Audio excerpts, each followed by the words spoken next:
What is your money psychology?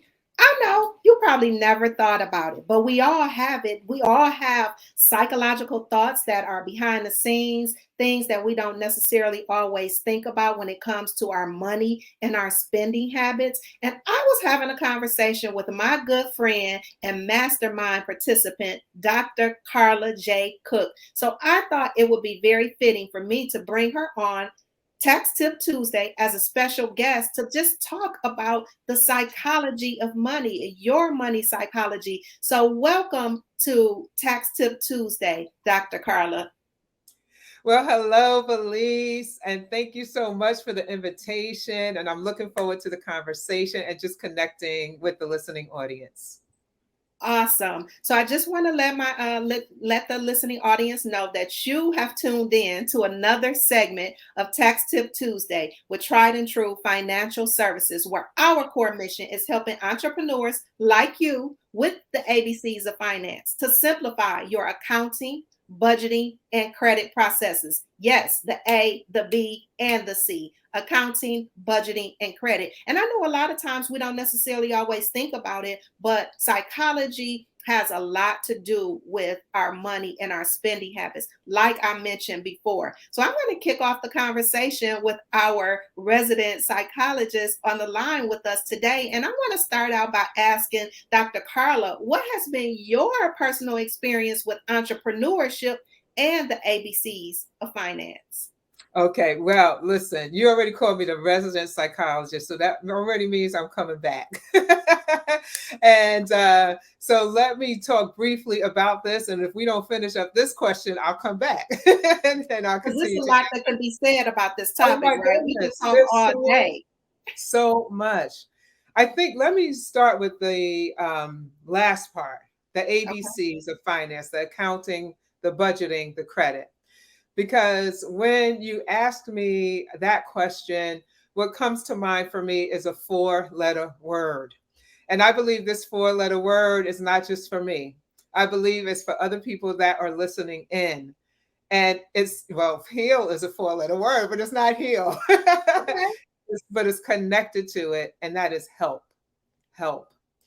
That what my experience with the ABCs of finance is that I need help, that it's not my area of brilliance, it's not my lane, it's not what I've studied, it's not necessarily what I feel 100% comfortable around, but I know that there is help. And I think so often what's happening for us, that, also this is not the lane, is that there can sometimes be this struggle around the financial piece Oh, yeah. and possibly not reaching out and connecting with the help that's readily available, like help like yours. Absolutely. So, excuse me. So for me, I lean in on help. I connect with those who can help me, with people, and then sometimes with certain systems, right? If it be a format, not a format, like a platform, that Like collects QuickBooks receipts. Online or something like Right. that. Yeah. Exactly. Thank you for helping me. Right. That's, that's what you know, we do. That's what we're here for. that's what you do. So help is important. In terms of my personal experience with being an entrepreneur, okay, so this could really be a long answer. What I will say is in 2002, I made my entry into opening a business.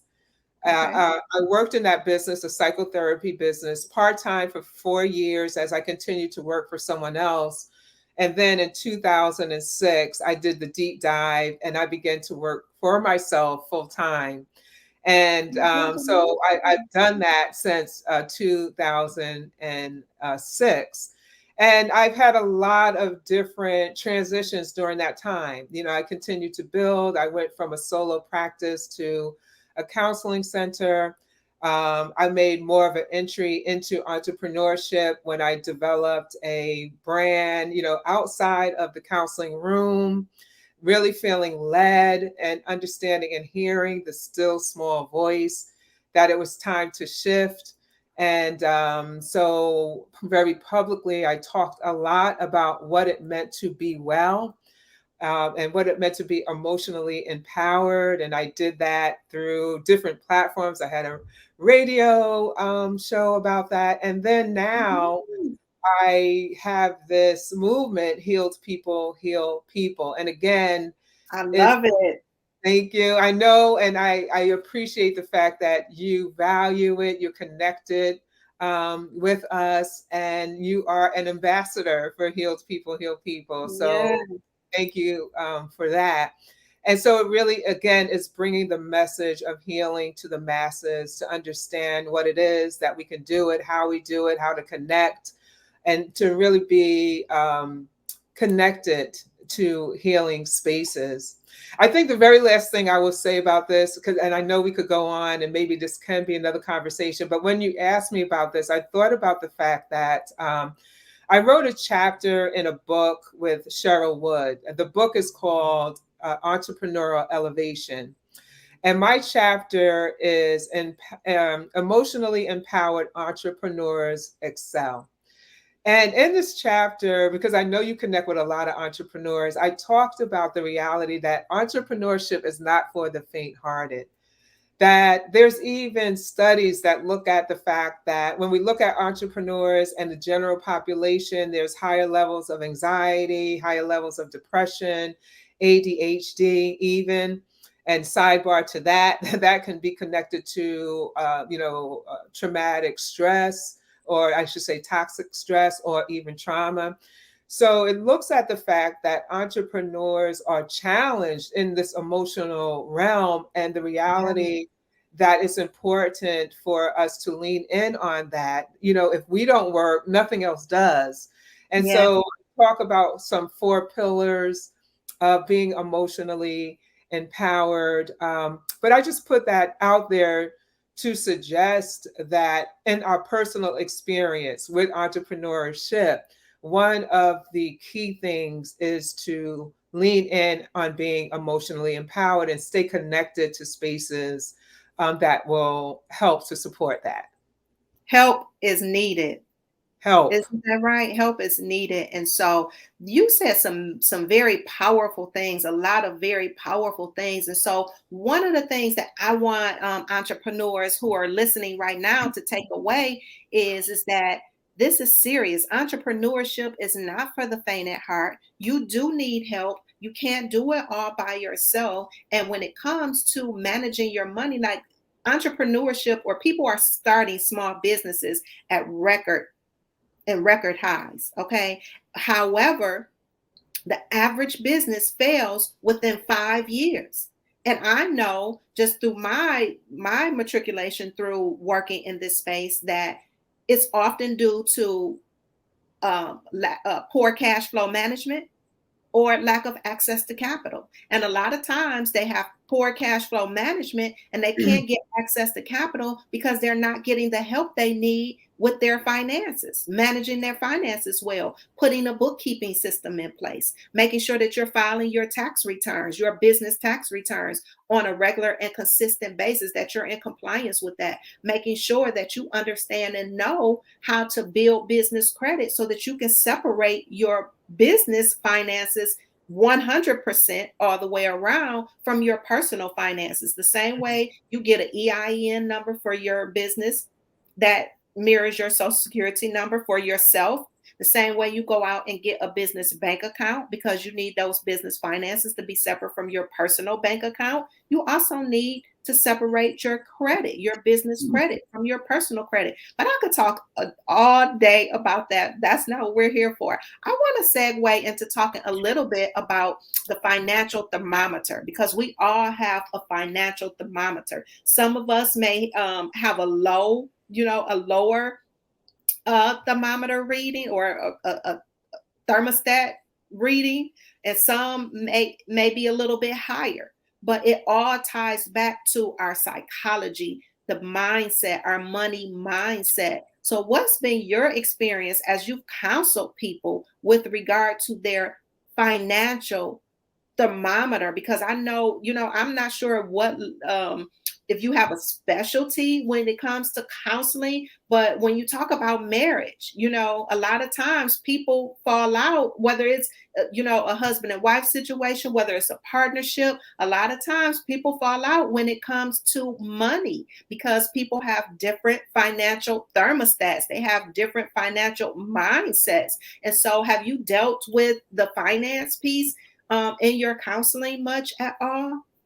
That's such an interesting question. And I love that you brought up couples, right? Marriages, and how important money is, and how very often that it can be the make it or break it. And it does have a lot to do with the financial thermometer or a thermostat. I think about, for us, if you're a person that likes it really cold, so you tend to run hot, so you like the room cold, but the person that you're with, likes a higher temperature. And how do you begin to compromise around that? And how do you begin to look at the fact that you like it cold is not a deficit, nor the fact that you like it hot is a deficit? So, absolutely, I have had to work with that. That is always in the room. In the therapy space, there's always the backdrop of many topics in the room, even if one did not come in to discuss that. Yeah. It's a part of our lived experience. Yeah. And sometimes in talking about different matters, it starts to make its entrance, into the room. It announces itself. And in Kind of with like the IRS does. The IRS does that yeah, too. They make their entrance and they come into the room. They're like, "Give are me you my what? money." Who are you and why are you here? I don't want to see you. I don't want to know you. But Yeah. right, they're always there. They're always there. They're just waiting to come. And so I think so often, with, let's say, with a couple, that it can be that struggle. And I think I've kind of answered it. Part of it is looking at the fact that there are differences, and differences don't mean deficits. That's good. That we can look at what are the advantages and disadvantages of each side, and how can we begin to capitalize on some of the advantages and begin to work together. Sometimes we have to just be honest that there is like an ocean between the two mindsets, their extremes. And it's kind of like, how do you even swim and get to like common ground there? And a lot of times this goes back to some premarital stuff. Did we ask the questions, or are we asking the questions as we consider, is this my person?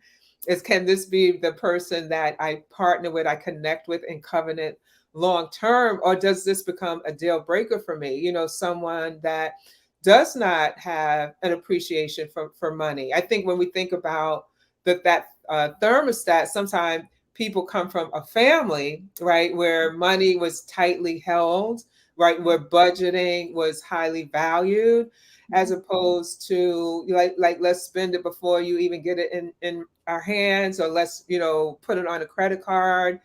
And so, yeah, that definitely comes in the room. And I mean, there's so much to that. Even with the individual, we can look at, for that individual, sometimes the challenges around, how do I live life?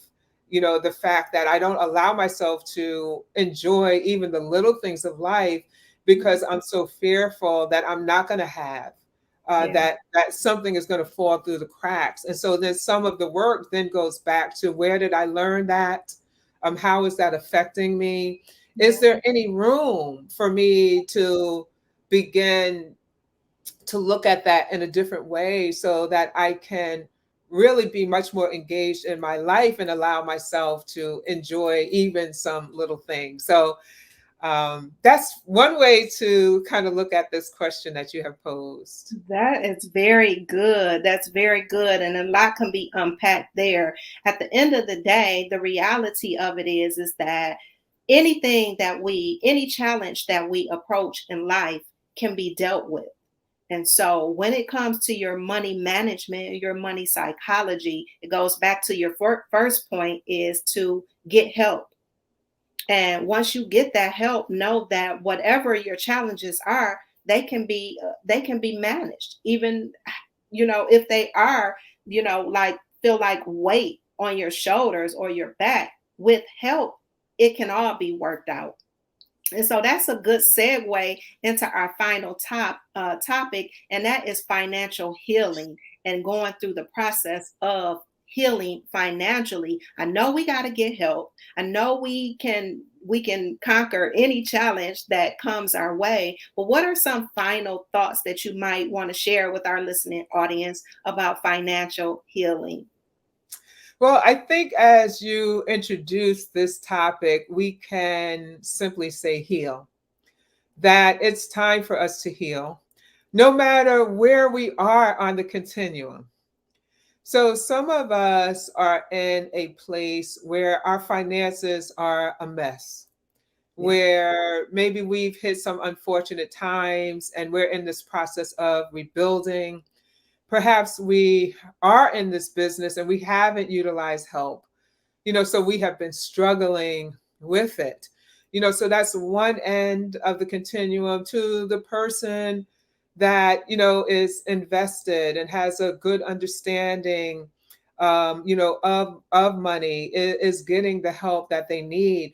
I think sometimes I still think about the fact that we have to heal because day by day, we have this day-to-day demands of life. And I also think that we can always go higher in where we are. And so even when we're in a good position, we want to continue to have that health of where we are. We want to continue to heal. We don't want to get into a comfortable space or a space where it's done and there's no additional thing for me to do. And so that's when I continue to think about healing. I think about it on this continuum of being continual, regardless of where we are. And so I think it's going to be important for us to just be honest with ourselves. Sometimes we live in this land of, I don't want to know it. I don't want to see it. I don't want to deal with it because it's too much for me. It's too heavy for me. I don't know where to start. And so we have to start by the honesty, looking at where we are so that we can begin to make steps to grow, get better, build Yes. from that space. And Yeah. so I would simply say, to let's heal, and to heal, let's start with that first step. And that is to look at where we are. And once we look at where we are, connect to the help, whether that be working with a mental health professional, because sometimes there can be entrenched, fears or avoidance or patterns that just keep us stuck, Woo! actually, right? Or it may be working with a coach, like yourself, or a business owner who can process us through the business of the ABCs. Yes. Um, and so, yes, heal with some help.